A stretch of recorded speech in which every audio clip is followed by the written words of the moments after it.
Welcome to the Cheating Wife Stories channel. The steady beep of heart rate monitors and the metallic clang of surgical instruments had always been Dr. Phil Schmidt's sanctuary. In the operating room, everything made sense. Each incision had a purpose, every suture brought healing, and there was no room for deception. If only life outside those sterile walls were as straightforward. "Beautiful work, Dr. Schmidt," his surgical assistant remarked as Phil completed the final suture on his young patient's heart. "Another life saved." Phil nodded, maintaining his focus until the last stitch was perfect. He built his reputation as Philadelphia's leading pediatric cardiovascular surgeon on this very attention to detail. Every child on his table was treated as if they were his own. "Emily or Ethan, close up for me, Dr. Torres," he instructed his resident. He'd check on the Jenkins boy from yesterday's procedure, peeling off his surgical gloves and mask. Phil glanced at his watch. 7:30 p.m. Another late night at Philadelphia General. Kirsten would understand. She always did. Too understanding, perhaps, now that he thought about it. His phone buzzed with a text from his wife. "Don't worry about dinner. Taking the twins to Jack's for pizza night. Get some rest." Jack, his younger brother, had been spending an increasing amount of time with his family lately. Initially, Phil had been grateful for Jack's presence during his frequent medical conferences and late surgeries. Now, something about those casual dinner invitations and impromptu visits left an uneasy feeling in his gut. "Dr. Schmidt." A nurse caught his attention. "Your mother called. She said she dropped by your house later to help Mrs. Schmidt with some party planning. The annual hospital fundraiser." Right. Kirsten and his mother, Angela, had been inseparable lately, deep in preparations for the event. Phil had always appreciated their close relationship, but lately their whispered conversations and sudden silences when he entered a room had become noticeable. After checking on his post-op patients and updating their charts, Phil decided to head home. The house was dark when he pulled into the driveway. Save for the warm glow from the kitchen windows, he could see Kirsten's silhouette moving about, probably making coffee with his mother. Using his key, Phil entered through the side door that led to his home office. He needed to review some journals before tomorrow's procedures anyway. The house's heating system hummed to life as he settled into his leather chair. The familiar sound almost masked the voices drifting up through the vent. "He's been asking questions about the twins' eye color again." His mother's voice was tight with concern. "What did you tell him?" Kirsten's response was barely audible. "The same thing we always say, that your grandmother had blue eyes. But Angela, he's a doctor. He understands genetics better than most." There was a pause, followed by the clink of coffee cups. "He can never know the twins are his brothers. It would destroy him." The medical journal slipped from Phil's suddenly numb fingers, landing with a soft thud on his desk. The words hung in the air like poison gas, seeping into every corner of his carefully constructed world. "Jack's been careful," Kirsten's voice continued, unaware of the devastation occurring above. "The Christmas cabin trips have been perfect cover. Phil's always so busy with the emergency room rotation during the holidays." 15 years, Angela sighed. "We've kept this secret for 15 years. Sometimes I look at Emily and Ethan, and I see Jack so clearly in their faces. Those blue eyes." Phil sat motionless, his trained surgeon's hands gripping the arms of his chair. Years of medical training had taught him to process information methodically to maintain composure in the face of crisis. That training now kicked in automatically. Fact: his mother and wife were discussing a long-term deception. Fact: the twins, his 15-year-old children, were potentially his brother's biological offspring. Fact: multiple parties had maintained this deception, including his own mother. The next morning, Phil maintained his usual routine with mechanical precision. He kissed Kirsten goodbye, ruffled the twins' hair as they rushed to catch the school bus, and headed to his office. But instead of reviewing patient files, he made 2 calls. The first was to a private investigator recommended by a colleague who'd handled medical malpractice cases. The second was to his personal attorney, James Morton. "I need a comprehensive background check," Phil instructed the investigator. "Focus on travel records, credit card statements, and phone records. 15 years of data, if possible." To Morton, his instructions were equally specific. "I need to know my options regarding trust funds I've established for my children, and I need information about divorce laws in Pennsylvania, particularly regarding adultery." Over the next 2 weeks, Phil became a silent observer of his own life. He watched Jack's casual visits with new awareness, noting the subtle glances between his brother and wife. He studied old family photos, seeing what he'd missed before. How the twins' features echoed Jack's, how Kirsten seemed to lean slightly toward his brother in every group shot. The Christmas cabin visits took on new significance. For years, he'd accepted Kirsten's insistence that he shouldn't feel guilty about working holiday shifts. "The kids love spending time with Uncle Jack," she'd say, "and you're saving lives. That's what matters." One evening, Phil sat in his office reviewing the investigator's preliminary report. Credit card statements showed regular charges at a small bed and breakfast near Jack's cabin, dating back 16 years. Phone records revealed patterns of calls and texts between Kirsten and Jack, always increasing during Phil's medical conferences. A soft knock at his office door made him quickly slide the papers into a drawer. Emily stood in the doorway, her blue eyes, Jack's eyes, bright with excitement. "Dad, can you help me with my biology homework? We're studying genetics, and I'm having trouble with dominance patterns." The irony almost made him laugh. Instead, he gestured to the chair beside his desk. "Come here, sweetheart. What's giving you trouble?" "We're doing Punnett squares," Emily explained, spreading her textbook open. "I don't understand how 2 brown-eyed parents can have a blue-eyed child. The teacher says it's really rare." Phil felt his jaw tighten, but kept his voice steady. "It is rare. In fact, when both parents have brown eyes, there's only about a 6 to 7% chance of having a blue-eyed child." "But Ethan and I both have blue eyes," Emily mused. "Astronomical," Phil muttered, then forced a smile. "But your grandmother always said your great-grandmother had blue eyes. Sometimes genetics can skip generations." The lie tasted bitter on his tongue. Emily beamed at him, accepting the explanation without question, just as he had for 15 years. Later that night, Phil heard Kirsten on the phone in their bedroom. "Of course, I'll help with the cabin maintenance next weekend," she was saying softly. "Phil has that cardiology conference in Boston." "No, he doesn't suspect anything. He never has." The familiar sound of his wife's laughter, once beloved, now felt like shards of glass in his chest. "You know how he is, Jack. Always buried in his medical journals, saving other people's children." Phil retreated to his office, closing the door silently. He opened his laptop and began documenting everything: dates, times, patterns of deception. His medical training had taught him the importance of thorough documentation. Evidence would be crucial for what was to come. The next day, he scheduled a DNA test under the guise of routine medical screening for the twins. As their father, legal father, he corrected himself bitterly. He had every right to authorize it. The results arrived in a sealed envelope a week later, confirming what he already knew. Probability of paternity, 0%. Phil stored the results in his safe, along with the investigator's reports and a small recording device he'd hidden in the kitchen after that first overheard conversation.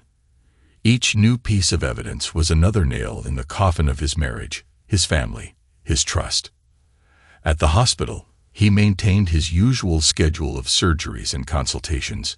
His colleagues noticed no change in his demeanor. Dr. Phil Schmidt remained what he'd always been: precise, professional, dedicated to his young patients. "You're a miracle worker," a grateful mother told him after he'd successfully repaired her son's congenital heart defect. "How do you stay so calm?" she asked.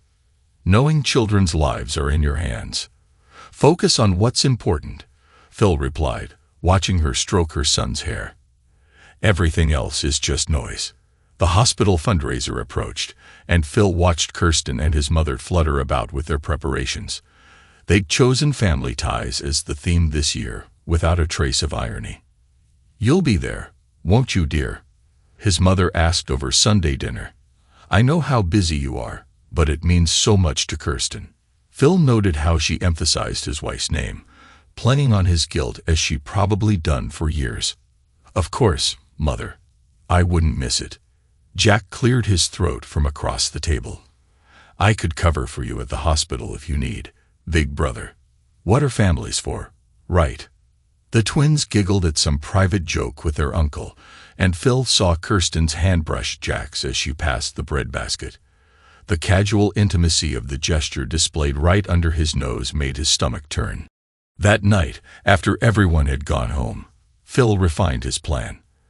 The trust fund for the twins would remain untouched. They were innocent in this, but he would ensure they couldn't access it without learning the truth first.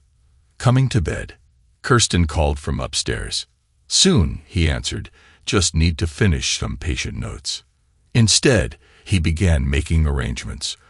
A trauma surgery position in Seattle, a new apartment paid for in cash, a separate bank account that couldn't be traced to his current life. 2 weeks later, Phil performed his last surgery at Philadelphia General, a complex procedure on a 6-year-old girl with a rare heart condition. As always, his work was flawless. "You're a gift to this hospital," the chief of surgery told him afterward. "These children are lucky to have you." Phil thought of his own children, who'd never truly been his. Sometimes the best thing we can do for others is to walk away. That night, he left a single envelope on his desk. Inside was everything. The DNA results, the investigation reports, transcripts of recorded conversations, photos documenting years of deception. No accusations, no angry notes, just cold, hard evidence. He walked through the quiet house one last time. Pausing at the twins' rooms, Emily's violin lay silent on its stand. She'd inherited Jack's musical talent. Ethan's soccer trophies gleamed in the darkness. He had his biological father's athletic ability. Phil touched nothing, changed nothing. He simply walked out, leaving behind a life built on lies, taking with him only the truth he discovered and the dignity he'd maintained. In his car, he glanced at his phone one last time. A text from Kirsten. "Jack's cabin needs some work. Taking the twins up this weekend while you're at the conference. Love you." Phil turned off the phone and started the engine. As he drove away from the house, his medical training once again served him well. When removing a tumor, after all, the key was to excise it completely, leaving no diseased tissue behind. He'd done exactly that. In Seattle, a new hospital waited. New patients who needed his skills. A new life where every relationship would be built on truth rather than comfort, honesty rather than convenience. Behind him, the house grew small in his rearview mirror. Inside, his wife likely slept peacefully, unaware that her carefully maintained web of lies was about to unravel. His mother would arrive tomorrow for coffee and more conspiratorial conversations. Jack would probably drop by, playing the role of devoted brother and uncle. But Dr. Phil Schmidt wouldn't be there to witness it. He had surgeries to perform, lives to save, and a future to build. One where every success or failure would be his own, untainted by the betrayal of those he'd once trusted most. The highway stretched before him, dark but clear. Like the path of a scalpel, there was no room for hesitation once the cut began. Phil accelerated, leaving behind the wreckage of his old life with the same precision he'd used to save countless others. Some wounds he knew could only heal once the source of infection was removed. He'd removed himself from the diseased tissue of lies and betrayal. The healing would come later, on his own terms, in his own time. For now, the night belonged to truth and truth alone. The Seattle rain suited Dr. Phil Schmidt's new life. The constant drumming against hospital windows matched the steady rhythm of trauma surgery, where every second counted, and there was no time for dwelling on the past. 6 months had passed since he'd left Philadelphia, and he'd already earned a reputation at Northwest Memorial for his exceptional work in emergency medicine. Dr. Schmidt, multiple casualty incident coming in. 5 minutes out, a nurse called through the trauma bay doors. Phil pulled on his surgical gown with practiced efficiency. The familiar routine grounded him, just as it had during those first raw weeks after leaving everything behind. "What's the situation?" he asked the emergency team assembling around him. Multi-car pile-up on I-5. 3 critical, 2 moderate. First victim has severe internal bleeding. As the trauma bay erupted into controlled chaos, Phil felt the familiar clarity descend. Here, there was no deception, no manipulation, just the pure focus of saving lives. Back in Philadelphia, his disappearance had created its own kind of chaos. His attorney, James Morton, kept him updated through secure channels. Kirsten filed a missing persons report. Morton informed him during one of their monthly calls. The police investigation found nothing suspicious. They're treating it as a voluntary disappearance. In the practice, Phil's voice remained neutral, professional, sold to the medical group you recommended. "The proceeds have been transferred to your new accounts. I've maintained the twins' trust fund separately as instructed." Phil nodded, though Morton couldn't see it. "Any attempts to access the trust?" "Not yet. But Kirsten's been asking questions about it. She seems concerned about the restrictions you placed on it." Of course, she was concerned. The trust fund could only be accessed with Phil's direct approval before the twins turned 25. It was his assurance that the truth would eventually come out. "Has she married him yet?" Phil kept his tone clinical, as if discussing a patient's history. "No," Morton replied. "But Jack moved in 3 months after you left. They're telling everyone their relationship developed afterward. Playing the grieving wife. Finding comfort with her brother-in-law." Phil's laugh held no humor. How convenient for them. In Philadelphia, Kirsten maintained appearances with practiced skill. She'd organized a small memorial service where she'd shed appropriate tears and accepted condolences with perfect grace. Phil was under so much pressure, she told concerned friends. The demands of his practice, the long hours, sometimes people just break. Jack stood supportively by her side. The caring brother-in-law helping the family through crisis. Only Angela, watching from the church pew, noticed how his hand lingered too long on Kirsten's back, how their shared glances held too much intimacy for their supposed roles. The twins, now 16, processed their father's disappearance differently. Emily threw herself into her studies, spending hours in the school library. Ethan became quieter, watching his mother and uncle with increasingly suspicious eyes. "Mom seems different," he commented to Emily one evening as they did homework. "Like she's relieved or something." Emily looked up from her biology textbook, the same one she'd once asked her father to help her understand. "What do you mean?" "I don't know. She laughs more now. And Uncle Jack's always around. Doesn't it seem weird to you?" "Everything's weird now," Emily replied. "But I'd noticed too. The way our mother hummed while cooking dinner for Jack, how comfortable they seemed in each other's space." At Northwest Memorial, Phil built a new reputation. His colleagues knew nothing of his past.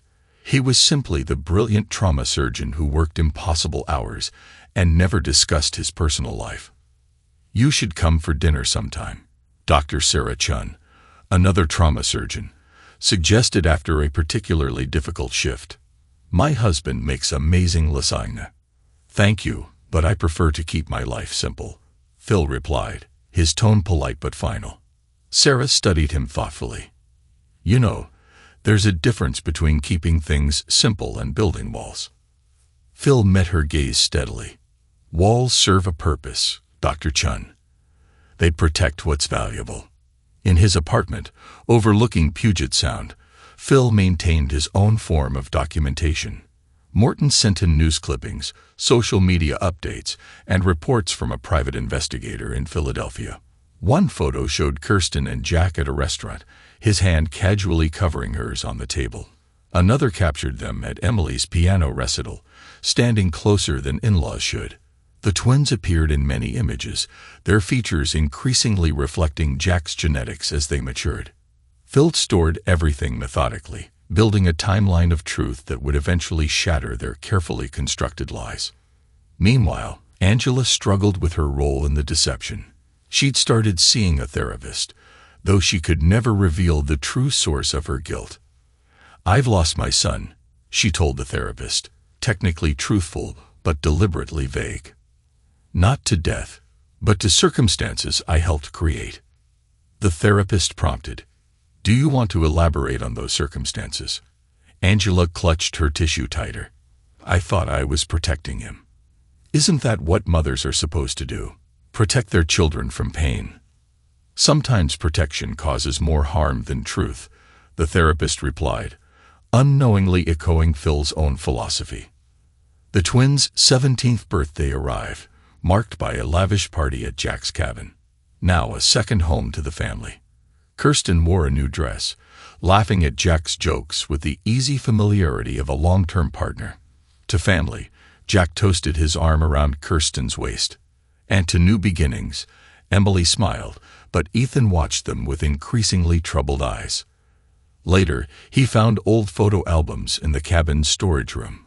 Pictures of his father, the man he still thought of as his father, showed a different family dynamic.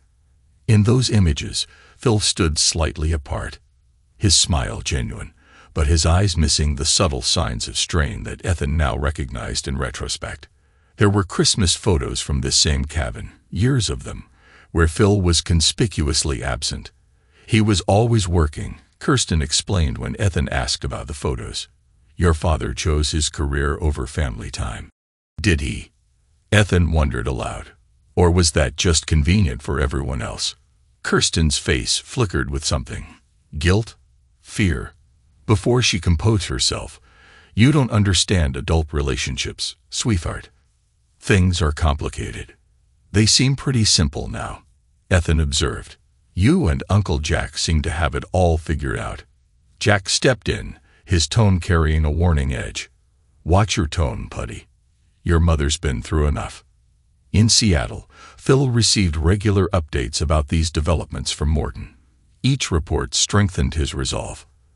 The trust fund remained untouched, growing steadily, waiting for the moment when truth would become currency. Kirsten's asked about claiming abandonment for a divorce. Morton informed him during their monthly call. "I've advised that it's possible after 2 years." "Let her," Phil replied. "It changes nothing about the trust fund conditions." His new life developed its own rhythm. Trauma surgery suited him. The need for quick decisions, the clarity of purpose, the absence of pretense. His colleagues respected his privacy, and if they noticed how he worked every Christmas, they didn't comment. 3 years after his departure, Kirsten filed for divorce, citing abandonment. The Philadelphia medical community buzzed with gossip when she and Jack announced their relationship shortly afterward. They were there for each other during a difficult time, Angela explained to curious friends. The practice lies smoothly on her tongue. These things happen. The twins, now 18, faced their own struggles with the changing family dynamic. Emily immersed herself in college applications, applying to medical schools across the country. Ethan chose psychology, his own experience driving him to understand family dynamics and hidden truths. "Do you ever wonder about Dad?" Emily asked Ethan one night, as they sat on the cabin's porch during another family gathering. Inside, they could hear their mother's laughter mingling with Jack's voice. "All the time," Ethan replied. "But I wonder more about what we're not being told." In Seattle, Phil's reputation continued to grow. He published groundbreaking papers on trauma surgery techniques, his name becoming known in medical circles nationwide. "Your focus is remarkable," Dr. Chin commented after watching him perform a particularly difficult emergency surgery. "It's like you leave everything else at the door. There is no room for distraction and trauma."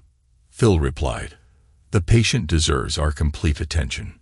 And outside the door, Phil's smile held no warmth. Outside the door, everyone deserves the truth, even when it's surgical in its precision. 5 years after his disappearance, Phil received a different kind of update from Morton. The twins are asking questions about the trust fund. They're starting to realize there are conditions they don't understand. Good, Phil replied. Let them ask questions. Questions lead to truth. In Philadelphia, those questions created increasing tension. Kirsten and Jack had married in a small ceremony, their story of finding love after loss accepted by most. But Ethan, now studying psychology, recognized patterns of deception in their behavior. Have you noticed how grandmother can barely look at us sometimes? He asked Emily during one of their regular coffee meetings, especially when Mom and Jack are being couple-like. Emily, deep in pre-med studies, approached everything with scientific precision. There are a lot of inconsistencies. The timeline of their relationship, the stories about Dad's work schedule, the trust fund restrictions, and our eyes, Ethan added quietly. Remember that genetics homework you struggled with, about dominant and recessive traits. Our blue eyes, so like Jack's. Emily's own blue eyes widened slightly. Don't go there, Ethan said. Some things are better left unknown. Isn't that what they've been telling us for years? Ethan interrupted. Biology doesn't equal fatherhood. In Seattle, Phil maintained his vigilance. Each successful surgery, each saved life, reinforced his conviction that truth, however painful, was preferable to comfortable lies. He kept every piece of evidence, every photo, every report, waiting for the moment when questions would demand answers. You've revolutionized our trauma response protocols, the chief of surgery told him during his 5th-year review. But you're still a mystery to everyone here. Phil met his gaze steadily. Sometimes mysteries exist because the truth hasn't found its moment yet. As the 6th year of his new life approached, Phil knew that moment was coming. The twins would eventually need access to their trust fund. They would have questions. And unlike their mother, their grandmother, and the uncle they didn't know was their father, Phil would offer them the one thing they'd never had. Absolute truth, supported by evidence, without cushioning or compromise. In his apartment, overlooking the darkening waters of Puget Sound, Phil reviewed the files he'd maintained so meticulously. 6 years of documented lies, 6 years of waiting, 6 years of building a life based on truth rather than comfort. The rain continued its steady rhythm against his windows, matching the beat of his unchanged resolve. In trauma surgery, timing was everything. The same principle applied to truth. It wasn't enough to possess it. You had to know when to wield it. That time was approaching. Phil could feel it with the same certainty he felt in the operating room, when a patient's life hung in the balance. Soon, the careful lies constructed in Philadelphia would collapse under the weight of evidence he'd gathered. He was ready. He'd always been ready. The truth, after all, was like a perfectly planned surgical incision, clean, precise, and ultimately healing, despite the pain it caused. Dr. Phil Schmidt's morning routine at Northwest Memorial remained unchanged for 6 years. Review charts, check post-op patients, plan the day's trauma procedures. So when his assistant knocked on his office door at 7:30 a.m., he expected the usual updates. Instead, he found himself staring at 2 faces he knew better than his own. Emily and Ethan stood in his doorway, no longer the 15-year-old children he'd left behind, but poised 21-year-old adults. Emily had grown into her features, Jack's features, he noted clinically, while Ethan carried himself with the same athletic grace as his biological father. "Hello, Dad." Emily spoke first, her voice steady despite the slight tremor in her hands. "Or should we call you Dr. Schmidt now?" Phil remained seated, his expression neutral. "Come in," closed the door. They entered his office with measured steps, 6 years of questions reflected in their eyes. The same blue eyes that had once sparked his initial doubts. "We need access to the trust fund," Emily continued, taking charge. "We've tried going through your attorney, but he's immobile without your direct approval. And college expenses are mounting. The conditions you set," Ethan added, his tone less confrontational than his sister's. We have to wait until we're 25, unless you approve early release. Phil studied them silently. They'd grown up well, despite everything. Emily had her premed textbooks clutched to her chest, following his path, not knowing it wasn't her genetic destiny. Ethan carried a psychology textbook, perhaps unconsciously seeking answers to his own family's dysfunction. Without a word, Phil opened his desk drawer and removed a thick envelope. 6 years of evidence waiting for this moment. Before we discuss the trust fund, he said quietly, you should understand why it exists with those specific conditions. He slid the envelope across his desk. Emily reached for it, but Ethan stopped her. Why did you leave? He demanded. 6 years of nothing. Mom said it was burnout, that the pressure of your practice. Your mother. Phil interrupted, his voice carrying the same precision he used in surgery. They have been lying to you since before you were born. Emily's hand shook as she opened the envelope. DNA results fell out first, followed by photographs spanning 15 years. Christmas gatherings at Jack's cabin. Secret meetings documented by private investigators. Bank statements showing patterns of deception. I'm actually your uncle, Phil stated, watching their faces as reality crashed through years of careful lies. The trust fund you're seeking. Ask your mother why she spent Christmas with Uncle Jack every year. Your grandmother has the rest of the story. The color drained from Emily's face as she stared at the DNA results. Ethan grabbed the edge of Phil's desk, his knuckles white. That's impossible, Emily whispered. Mom and Jack only got together after you. Phil's laugh held no humor. Look at the dates on those photos, Emily. Look at the credit card statements from the bed and breakfast near Jack's cabin.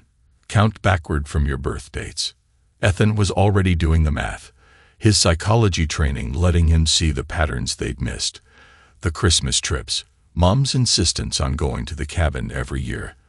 The way grandmother Angela cries when she looks at their baby pictures, while I work emergency room shifts. Phil finished. A schedule your mother carefully helped arrange with the hospital administration. Emily rifled through the photos, her medical training evident in her methodical examination. The genetic markers in these DNA results, they're conclusive. I ran the tests twice, Phil confirmed. Once when you were 15, once before I left. The results were identical. Why didn't you confront them? Ethan asked, his counselor's instincts emerging. Why just disappear? Phil met his gaze steadily. Because some betrayals don't deserve the dignity of confrontation. Your mother, Jack, and Angela chose comfort over truth for 15 years. I chose truth over comfort when I left. A recording device slid from the envelope. The final piece of evidence. Emily pressed play, and Angela's voice filled the office. He can never know the twins are his brothers. It would destroy him. Kirsten's voice followed. Jack's been careful. The Christmas cabin trips have been perfect cover. Emily stopped the recording, her hand trembling. All those Christmas memories. They were just opportunities for them to maintain their deception. Phil finished. Yes. Ethan slumped in his chair, his psychology textbook forgotten on the floor. Mom's relief when you disappeared. It wasn't about escaping a failing marriage. It was about being free to continue what they'd been doing all along. Phil's voice remained clinical, detached. Your grandmother helped maintain the lie, thinking she was protecting everyone. In reality, she was just enabling their betrayal. Emily, a future doctor, had arranged the DNA results with scientific precision. These markers, they explain our blue eyes. The genetic impossibility that bothered you when you helped me with my biology homework, a 6 to 7% chance with 2 brown-eyed parents. Phil quoted from that long-ago study session. More like 0% when one of those parents isn't actually a parent at all. Silence filled the office, broken only by the distant sounds of hospital activity. Emily and Ethan sat with their shattered reality, while Phil watched them process truth's surgical precision. The trust fund, Ethan finally spoke, his voice hollow. You set those conditions knowing that eventually you'd need answers to access it. Phil confirmed, knowing that truth, however painful, is preferable to comfortable lies. Emily looked up from the evidence, tears tracking down her cheeks. Did you ever? Was any of it real? For the first time, Phil's clinical demeanor cracked slightly. Every moment I spent being your father was real. Biology doesn't define family. Emily, truth does. And now? Ethan asked. What happens now? Phil gestured to the envelope. Now you have what your mother, Jack, and Angela never gave you, the complete truth, with evidence to support it. What you do with that truth is your choice. Emily gathered the evidence with shaking hands. We need time to process this. Take all the time you need, Phil replied. The trust fund will be there when you're ready. Unlike your other family members, I won't pressure you or manipulate your choices. They left his office carrying the weight of truth, leaving Phil alone with the familiar sounds of his hospital routine. He had one more surgery scheduled, life and death continuing regardless of personal revelations.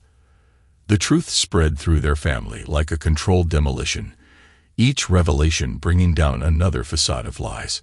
Kirsten received the first shock when Emily confronted her in their Philadelphia home. DNA results spread across the kitchen table, where Angela had once whispered secrets through heating vents. How could you? Emily's voice shook with rage. 15 years of lies. Christmas trips planned around your affair. Kirsten's carefully maintained composure cracked. You don't understand. Jack and I.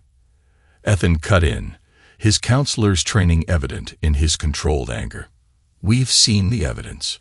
All of it. The cabin receipts, the bank statements, grandmother's complicity.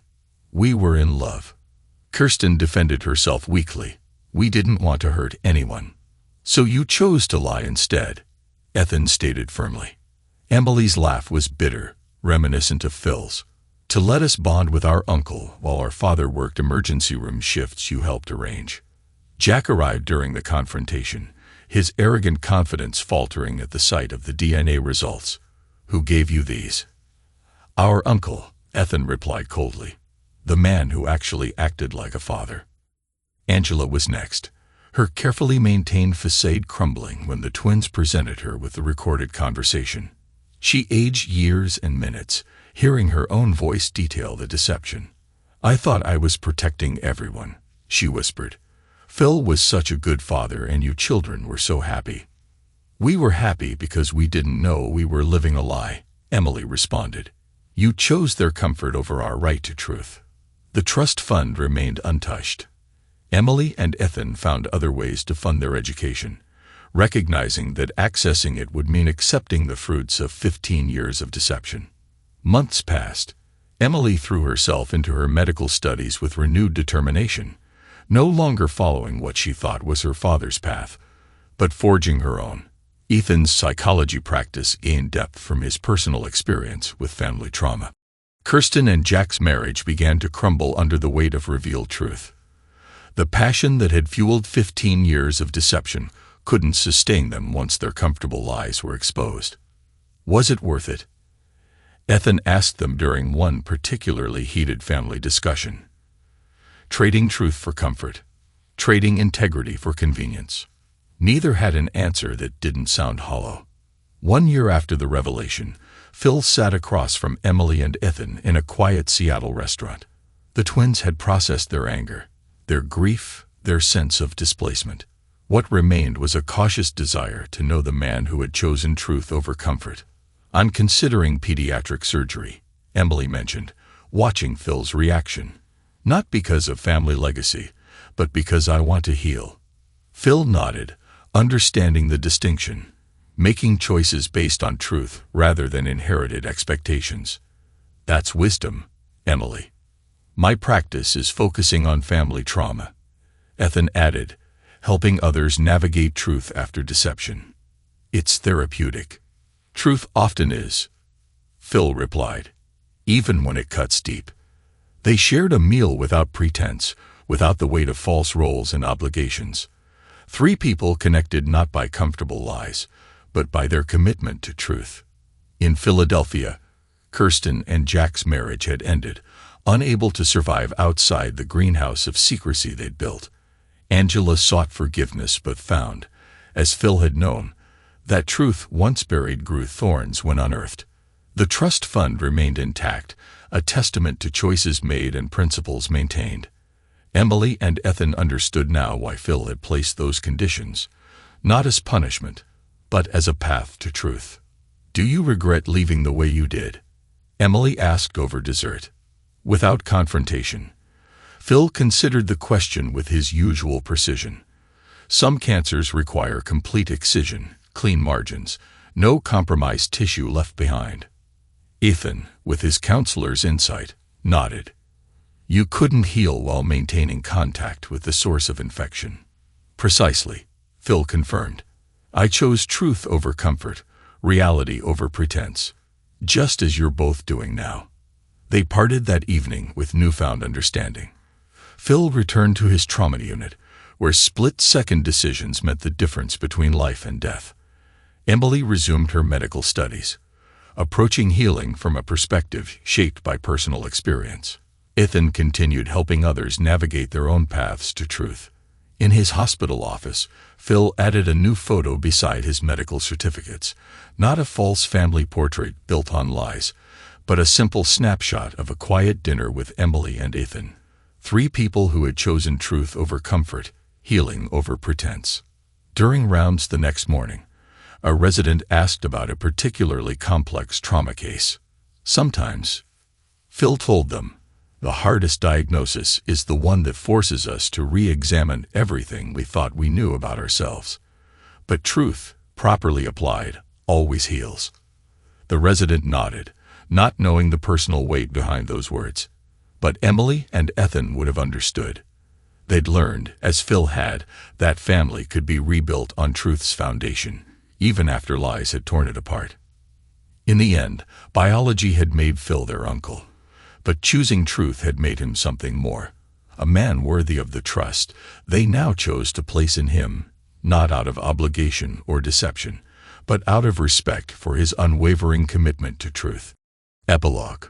5 years later, the prestigious Philadelphia Medical Center's annual fundraiser buzzed with familiar faces, but Kirsten Schmidtmasters, now just Kirsten Masters after her second divorce, stood alone at the edge of the crowd.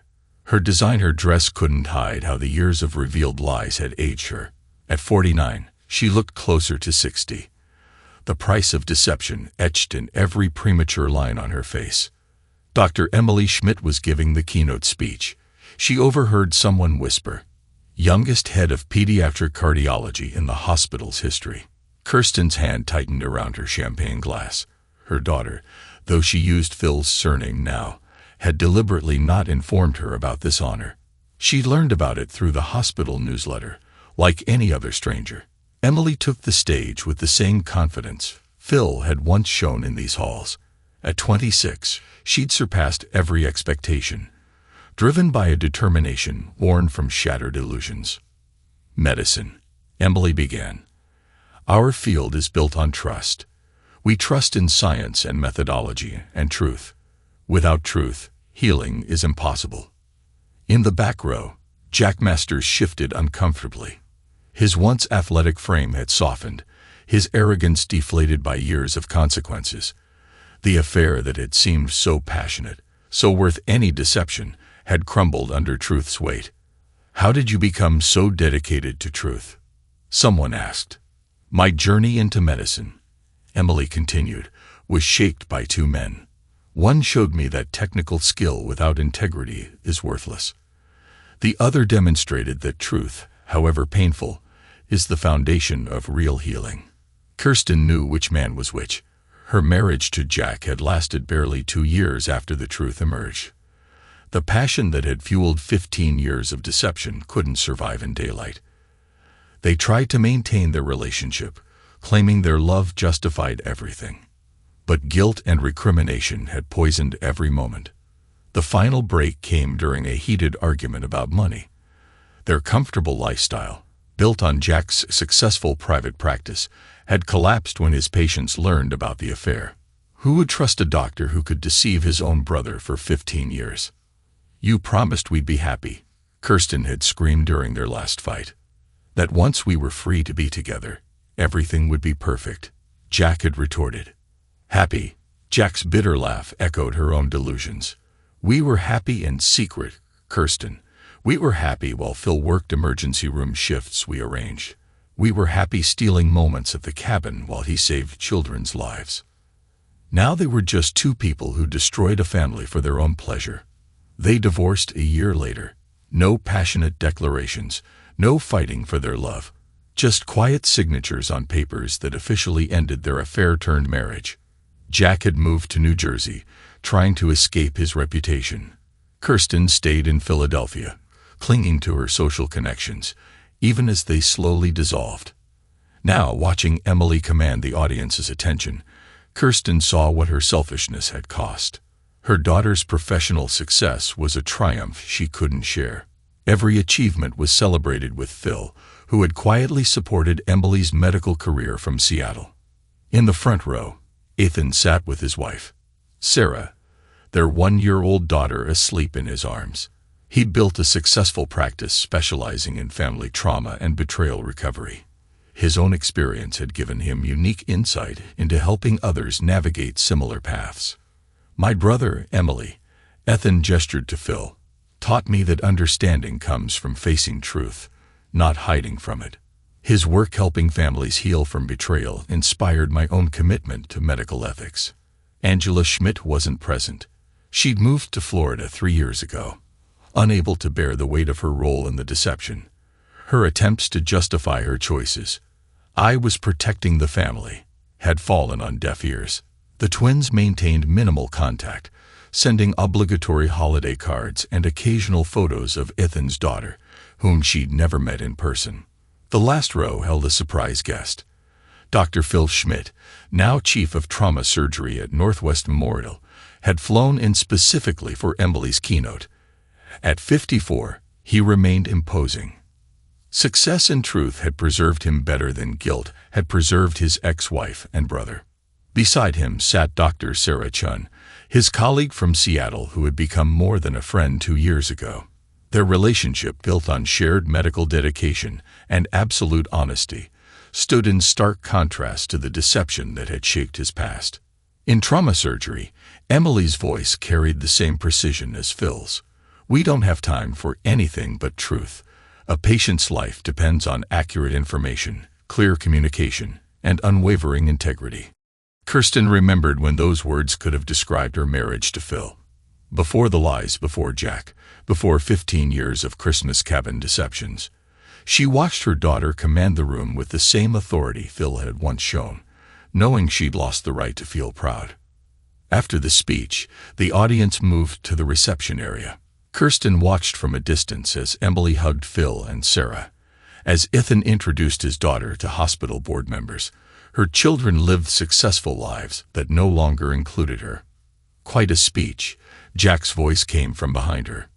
He'd aged poorly too, his handsome features now heavy with regret. "She's exactly like Phil." "She chose to be," Kirsten replied. "We gave her a master class in what not to become." Their eyes met briefly. No trace remaining of the passion that had once seemed worth any price. Jack looked away first, moving toward the exit. He had a long drive back to his small New Jersey practice, where he treated routine cases instead of the complex surgeries he'd once performed. Across the room, Phil was deep in conversation with the hospital board. Northwest Memorial's trauma unit had revolutionized emergency care under his leadership, and Philadelphia Medical wanted to implement his protocols. Success, Kirsten noted bitterly, had followed him while Jack and I had spiraled downward. "Mom," Kirsten turned to find Ethan standing behind her. He'd learned to move quietly, part of his therapeutic approach. His daughter stirred in his arms, blue eyes, Jack's eyes, blinking sleepily. "Hello, Ethan." She fought the urge to reach for the grandchild she barely knew. "Congratulations on your practice's expansion." "Thank you." His tone was professional, the same one he likely used with clients. "We're helping a lot of families work through similar situations. Such a clinical term for devastating betrayal, Kirsten mused. Ethan watched as his daughter reached for him, completely trusting. She remembered when her children had looked at her that way. "Would you?" She hesitated. "Would you like to get coffee sometime? Meet properly with Emma." Ethan's expression remained neutral. "I'll discuss it with Sarah. We're careful about who we lead into Emma's life. Trust has to be earned."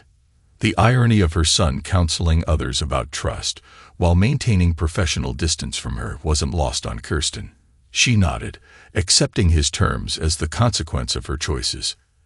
Emily's voice carried across the room as she discussed cardiac procedures with senior surgeons. She'd specialized in pediatric surgery, like Phil, but chosen cardiology instead of trauma. "Sometimes healing requires completely replacing damaged tissue," she was saying. "Trying to repair something too compromised only prolongs the problem." The medical metaphor hit too close to home. Kirsten moved toward the exit, passing Angela's empty usual seat at these functions. Her former mother-in-law's absence was another reminder of collateral damage.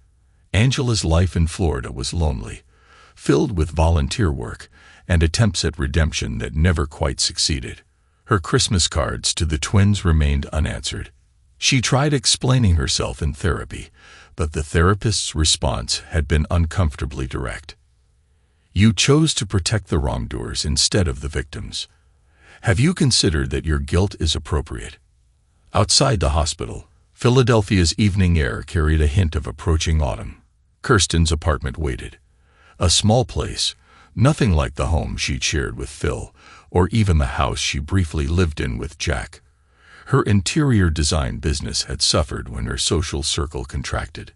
It turned out that women who could afford luxury design services preferred not to hire someone known for long-term deception. Her phone held no messages from Emily about the speech's success. Those updates went to Phil and Sarah, who had become the mother figure Emily now trusted. Even Ethan's professional distance was more contact than Emily allowed. Across town, Jack poured himself a drink in his modest New Jersey home. His new practice provided a living, but nothing like his former success. Patients who'd followed him from Philadelphia gradually drifted away as the story spread. His colleagues' wives kept their distance, seeing him as a cautionary tale. His attempts to maintain relationships with the twins had failed spectacularly. Emily refused all contact. Ethan maintained minimal professional courtesy, but made it clear that Emma would know him only as a cautionary tale in family history. "Biology doesn't equal fatherhood," Ethan had told him during their last real conversation. "Phil showed us that. You showed us the opposite." The twins' trust fund, finally accessible at 25, remained untouched. Emily and Ethan had built their careers without it. Refusing to benefit from years of deception, the money sat in accounts, overseen by Phil's attorney, a testament to choices and consequences. Back at the reception, Phil watched his children's successes with quiet pride. Emily's surgical skills had surpassed his own at her age.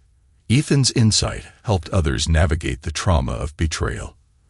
They'd built lives on truth rather than comfort, just as he had.